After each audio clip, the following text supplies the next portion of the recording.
नमस्कार मित्रांनो, मी आहे प्रवीण राठोड आणि तुम्ही पाहता आमचं YouTube channel tech Marathi expert. तर मित्रांनो, खरीप पीक विमा 2023चा या ठिकाणी सर्व शेतकऱ्यांच्या बँक खात्यामध्ये वाटप करणे सुरू आहे। अनेक शेतकऱ्यांच्या बँक खात्यामध्ये पीक विम्याची रक्कम जमा झालेली आहे। अनेक शेतकऱ्यांच्या बँक खात्यामध्ये पीक विम्याची रक्कम जमा झालेली नाही। आजच्या व्हिडिओमध्ये तुम्हाला जर पीक विम्याची रक्कम जमा झालेली नसेल त्याबाबत आपण आजच्या व्हिडिओमध्ये तुम्हाला काही मार्गदर्शक करणार आहे। तर चला व्हिडिओ स्टार्ट करूया आणि बघूया संपूर्ण माहिती। तर मित्रांनो, तुमच्या गावातील अनेक शेतकऱ्यांच्या बँक खात्यामध्ये पीक विम्याची रक्कम जमा झालेली आहे। तुमच्या खात्यामध्ये पीक विम्याची रक्कम जमा झालेली नाही, तर यामागचं महत्त्वाचं कारण लक्षात ठेवायचं आता आपल्याला।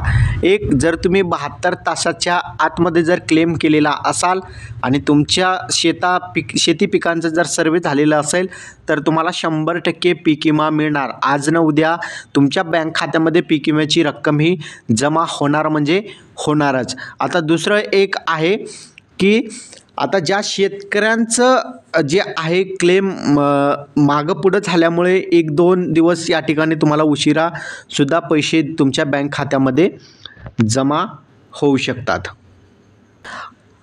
आता एक 3 नंबरचा जो पॉईंट आहे, तुमच्या बँक खात्यामध्ये पैसे जमा झालेले आहे पण तुम्हाला दिसत नाही। लक्षात ठेवा, ज्या बँक खात्याला आधार नंबर लिंकिंग आहे त्या बँक खात्यामध्ये पैसे जात आहे। त्यामुळे ज्या बँक खात्याला आधार नंबर लिंकिंग आहे, जसं की मध्यवर्ती बँक असेल, स्टेट बँक महाराष्ट्र असेल, कोणती बँक असू द्या तुमची, त्या बँकामध्ये हे पैसे गेलेले आहे। मॅक्झिमम शेतकऱ्यांचे पैसे हे या ठिकाणी मध्यवर्ती बँकेमध्ये गेलेले आहेत।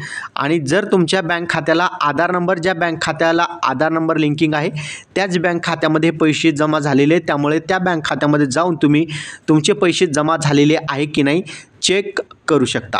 अशा प्रकारे बघितलं तर तुमचे जर पैसे जमा झालेले नसेल तर येणाऱ्या 2-3 दिवसामध्ये तुमच्या बँक खात्यामध्ये पैसे जमा होईल। यामागचं घाबरण्याचं कोणतंही कारण नाही। हा व्हिडिओ तुम्हाला कसा वाटला कमेंटमध्ये सांगायचं विसरू नका। चॅनलवर नवीन असाल चॅनलला सबस्क्राईब करून साईडच्या नोटिफिकेशन बेलला प्रेस करा। इथेच थांबूया। जय हिंद, जय महाराष्ट्र।